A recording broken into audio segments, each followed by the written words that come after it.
ازيكم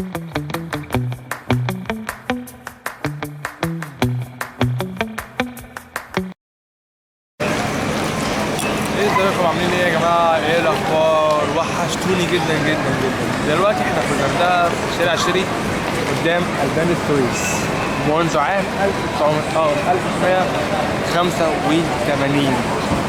يعني اتأسس امتى؟ 1985. البان السويس يا جماعه عامل ازاي؟ هم طبعا بصوا هنا، تعالى هنا اجيبهم محلين مع بعض. يعني في برضو يعني فرع ثالث في السقالة، هو ده يعني الفرع اللي هو في السقالة ده أقدم واحد، فدول يعني جداد شوية عن الفرع الثاني. فيلا بينا ندخل نشوف الدنيا عاملة ازاي. عنده اهو، بص عنده ايس كريم. السلام عليكم. فده طبعا المنيو بتاعه حلو جدا. المقلبيات، اللبن، ممكن مثلا عايز تجيب لبن، جبنه قريش، احسن حاجه العيش كده يا جماعه في الشتاء، احسن ناحيه حاجات كده اللي هي صحيه دي. فعندك الايس كريم، حليب، شوكولاته، اوريو. اسعار مش موجوده عند المحلات التانيه اللي لا في اسكندريه خالص. المحلات الكبيره. المحلات الكبيره بيبقى كلها والله فتش. اظن دي خبره بقى. يعني والله بقول لك ايه، يعني يعني بص باللبن ده يعني حاجه على الفاضي. المهم خلينا هنا. بيلا مختصر. ورز بلبن والزبادي، اسعار حلوه جدا جدا جدا. هو ارخصهم فعلا لو غير كده الطعم كمان يعني. طعم مختلف. حلو ده البان السويس عام 1985. كان ليهم محل تاني كان اول سقالة. ايوه قلت لهم وده الايس كريم بتاعه.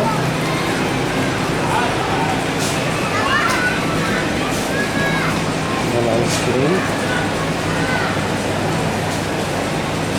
ايس كريم شوكولاته وفانيليا ومانجا. طعم بقى انت هتقول لنا عليه جوه بقى عبد الرحمن. ان شاء الله. نخش بقى على الراجل هنا بقى. تعالى ورينا بقى الحاجات الحلوه اللي عندك. خش. عندك ايوه رز الفرن، كاستر، ايوه مهلبية، عاشورة. تمام. في هنا اشطوطة في بالأوريو اشطوطه اشطوطة بالأوريو والمانجا واللوتس. في تشيز كيك. ايوه. في رز بالكنافة والأوريو. ايوه. في رز بالفواكه الطبيعية. ايوه الفواكه الطبيعيه. الرز ده. وفي رز برضه بالأوريو والكاستر. بس الرز بالفواكه ما بيجمدش صح؟ بيفضل سايب. لا بس فواكه طبيعية، مانجا طبيعي وكنافة طبيعي وتفاح على موز على كده يعني. وده كاستر. في كريم كراميل. كريم كراميل. كريم كراميل. ماشي اتفضل خد راحتك. طبعا احنا هناخده من الحاجات دي، نيجي برضو هنجرب ونشوف الطعم شكله ايه. طبعا المحلات دي يا جماعه محلات عريفه يعني في الخبره، يعني خبره كبيره جدا يعني تدوق الحاجه هم يعني غير المحلات اللي بره. يعني واحد متأسس 85 يعني معنى كده ان الناس القديمه اللي موجوده فيه لمستهم ما بتتغيرش. يعني التيست بتاع الاكل عمره ما بيتغير، يعني بيبقى زي ما هو. وده رز بلبن برضو بس في الفرن، يعني ده رز بلبن في الفرن، وده رز بلبن عادي، وده كاستر، ودي بليله بقى.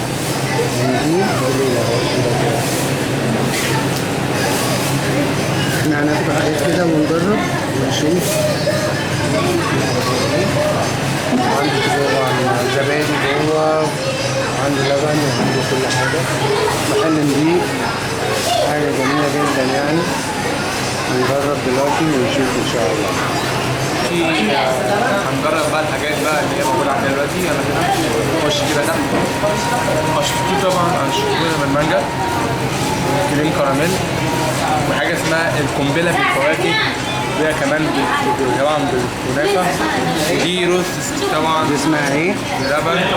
القنبلة عبارة عن مانجا، وعبارة عن فواكه طبيعية، وعبارة عن كنافة. تمام. فدي حلوه جدا. ودي برضو رز بلبن اللي هو الساده خالص اللي احنا عارفينه يعني، اللي احنا عارفينه جدا جدا. ودي طبعا كانت اسمها ايه معلش؟ رز بلبن بالكنافه. رز بلبن بالكنافه. ودي الكريم كراميل. هندوق كل حاجه دلوقتي ويلا بينا. دلوقتي يلا بينا هندوق. يلا بينا هندوق اول حاجه في الرز بلبن المعروف طبعا. هنشوف كده الدنيا عامله ازاي. اولا انا شايف الوش حلو، الوش حلو جدا جدا جدا. فالقشطه اللي عليه يعني حلوه جدا جدا جدا بصراحه. يعني انا بص عامله ازاي لو جبنا الحته ايه. بص عامله حلو عامله ازاي. فدلوقتي يلا بينا ندوق وبسم الله الرحمن الرحيم.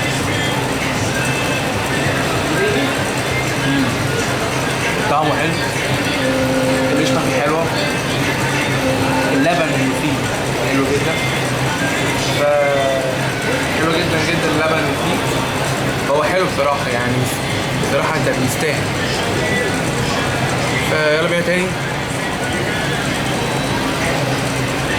عشان نحكم بس. شكله كريمي عشان نحكم. حلو جدا. ودي اول حاجه جربناها معانا رز بلبن كريمي والوش مقرمش زي حلو جدا. تمام. دلوقتي هنجرب ايه القشطوطه. يلا بينا. بقى القشطوطه دي ولا بتاعت رز اللبن؟ القشطوطه. انا احب القشطوطه دي احسن بتاعت رز اللبن. لا حلو القشطوطه. بصوا عامله ازاي. بصوا هي بقى عباره عن ايه؟ عباره عن ايه؟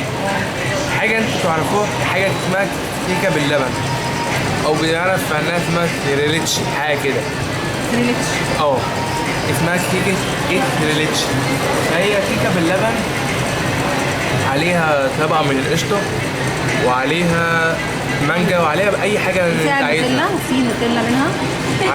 عليها حاجه انت عايزها. كل حاجه انت عايزها يعني مثلا المانجا اوريو اي حاجه. فيلا بينا بسم الله. يلا بينا.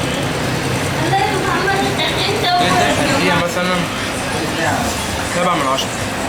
فالرز بلبن اديه 8/10. تمام.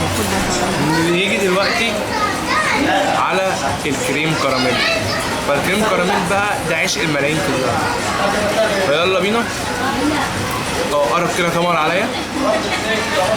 يلا بينا اهي. هي بص عامله ازاي يعني اهو من فوق اهو.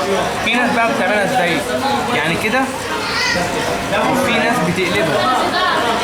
تمام. لكن مش مهم القلب او مش مهم اللي انت تعملها دلوقتي ازاي، بس المهم انك تدوق يعني انك اول ان الطعم عامل ازاي وكده. فيلا بينا.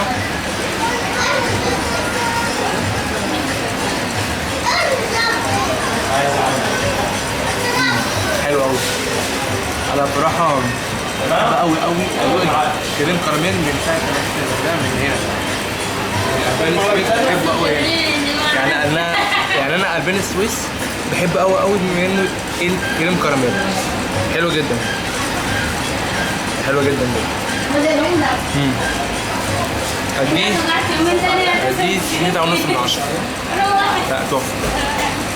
فنيجي احنا كده خلصنا من 3 حاجات. نيجي بقى على القنبله. لا قرب لي بقى كده خالص. قرب لي كده على وشي القنبله بقى. بص كده قرب له القنبله كده. شوف ايوه كده. دي بقى عباره عن كنافه تقريبا، عباره عن تفاح تقريبا. تفاح وموز وعصير مانجا وبعدها كنافه. فمن تحت بقى الرز بلبن. بصوا كده هدوق كده حاجه. فانا هدوق كده الاول بسم الله.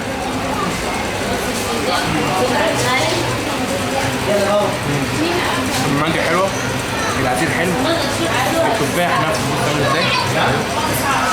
التفاح حلو. تمام.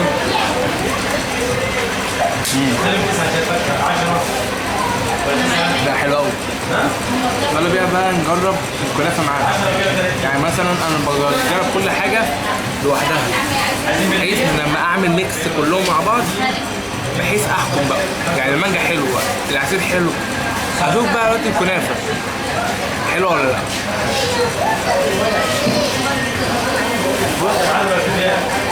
مش يكون بس تكون ايه مع بعض كده صرحه. هي الكنافه مش الكنافه قوي، مش الكنافه بقى اللي انت عارفها حط بقى في صوصه بقى بتاعت رمضان وكده. لا هي كنافه حلوه، يعني الكنافه طبعا دي كانت متكلفه من الاول وهو حطها، لان الكنافه ما حدش بيعملها دلوقتي، وهو لازم يعملها يخزنها عشان يبيعها للناس. فكنافه حلوه ما اقدرش عليها وما اقولش ان هي مش حلوه، بس هي مش كنافه اللي انت جامده قوي، لا هي حلوه عشان بس نكون صراحه مع بعض. فالكنافه اهي حلوه جدا.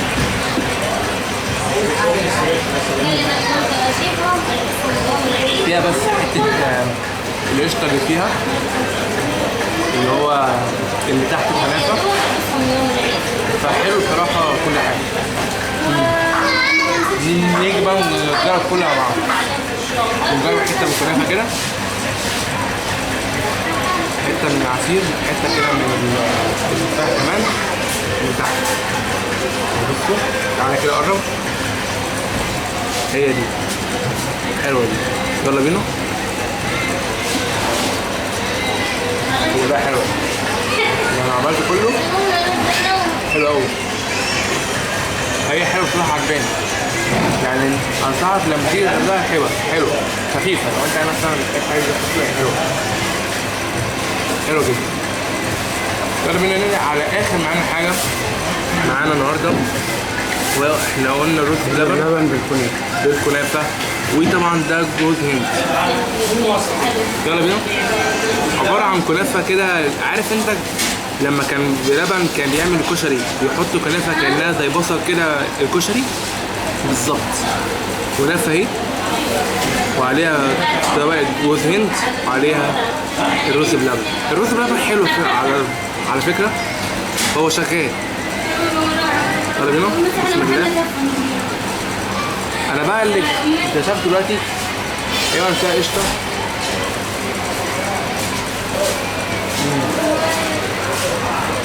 حلو قوي، حلوه جدا.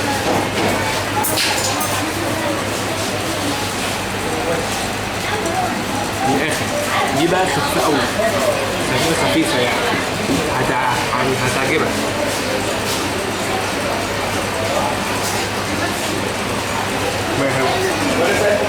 بقى دلوقتي الحاجات الاربعه دول او الخمسه دول حلوين جدا. فتعالى بقى اقول لك بقى ايه طبعا اهو. دي كانت كام؟ 8. دي ب 8 جنيه؟ 8%. انا قصدي سعرها. اسعار ما نعرفش اسعار، ما انا وريته الاسعار موجوده. تمام، الاسعار موجوده هنا. احنا وريكم كده انا وريكم المنيو والاسعار. تمام، سيب الاسعار احنا هنوريها المنيو. بصراحه هو حلو جدا. بس اكتر حاجه عجبتني النهارده هو الكراميل ده. اول حاجه المرتبه الشرف، تاني حاجه القنبله، تالت حاجه طبعا قلنا الرز بلبن، ورابع حاجه دي، خامس حاجه طبعا معانا للاسف الاشطوط. فانصحك تجيب دي لو انت ليك في الكريم كراميل الحاجات الخفيفه دي. انصحك برضو تجيب دي، محتاج برضو انت عايز برضو دي كلهم ولا حلوين، كلهم خفاف، فكلهم خفاف خالص، ما فيهمش السكر العالي اللي هو التجزيع اللي بيجزع. لا مفيش تجزيع، فالتجزيع هنا مش كتير، وهنا بصراحه السكر ظبطه كويس جدا. فانا انصح الناس اللي تيجي هنا غردقه، طبعا هو عليه 3 فروع، في ميدان السقاله اللي هو ده القديم جدا، اللي هو بقاله اكتر من يعني بقاله كده من 1985. فجم هنا طالعين شاري جنب بعض، في واحد جنبنا هنا كده جنب بعض، هم كلهم محل واحد في شارع شد. يعني الجميل ده. بس تدعمونا بلايك وشير وسبسكرايب كده، تمام. ويعني هنقابلكم ان شاء الله في فيديوهات قادمه باذن الله، ومع السلامه. طبعا بعد ما شفنا المنتجات بتاعة ألبان السويس، طبعا الحاجات دي يعني فيها كده صنعة تاريخ، يعني في خبرة، يعني الناس دي تصنيع خبرة، يعني مش حاجة يعني كده. بصوا ألبان السويس، احنا قلنا والله تفتحوا مكان في اسكندرية يعني ان شاء الله باذن الله، والله يا ريت. وبعدين انا ما بشوفش حد بيصور على ألبان السويس خالص هنا. لا في خفيف؟ انا خفيف، بس في يعني زبائن بتصور تبعت بره كمان. زباين من بره يعني. احنا اول مره نشوف فيديو يجي على اليوتيوب مثلا على ألبان السويس، ده يمكن اول فيديو هيتعمل. ممكن يكون اول فيديو على ده اول فيديو ان شاء حصري ان شاء الله على قناه عبد الرحمن قناه الفيديو عبد الرحمن. ماشي، عشان انا اخش على قناه عبد الرحمن. لا، ما انا هديك الاكونت بتاعها دلوقتي عشان تتفرج على الفيديو. خلاص ماشي. فانتوا اصلا منين يا ريس؟ هم صحبات الشغل اصلا من السويس. اصلا من السويس، بس ناس خبره على فكره. من زمان. من زمان بيشتغلوا في الحاجات دي من زمان. الحاجات دي بس. ايوه، ما ده شغلتهم. تحس كده التيست ما اتغيرش، الطعم زي هو. محترم الناس خالص. الناس محترمه. التيست هو ما اتغيرش. الناس ايوه ما اتغيرش. ومش ماشيين مع الغلا، خلي بالك. ومش ماشيين مع الغلا، اقل يعني من الغلا. خلي بالك الحاجه بترفع عليهم، هم ما رضوش يرفعوا على الحاجه. يا سلام، هم ما بيرفعوش اسعار. حتى لو رفعوا في يعني حاجات بسيطه عشان الخامات. عشان الخامات بس. عشان الخامات. والله. لكن هو كانه يكسب كتير، لا. لا لا لا، هو عايز بس خالص. وسمعته فوق كل حاجه. واسمه ايه بقى صاحب المحل؟ ده الحاج حماد. الحاج حماد. ده قديم عتيق من زمان. من زمان. وفتح في السويس برضه. فتح في السويس. رحت السويس تلاقي البان فرحه. البان فرح؟ مش فرحه. فرحه. البان فرحه. البان فرحه في السويس نفس في السويس. انا زي كده، زي البان السويس بالظبط. لا بس حاجه جميله والله. الطعم حلو والحاجه جميله. راجل من زمان هنا. بس الحاجه بعد ما اتطورت عادت طعم كمان احسن على فكره. اكيد هنا كلها بتتطور يعني. بتتطور، بس الخامه اصلا موجوده، التيست اصلا موجود، لكن الباقي ده اضافات. اضافات بس تطور يعني. مع الحياه بقى. لا ان شاء الله نيجي نزوركم ان شاء الله ونرفع الفيديو ده عندكم باذن الله. السلام عليكم ورحمه الله. الله يكرمك.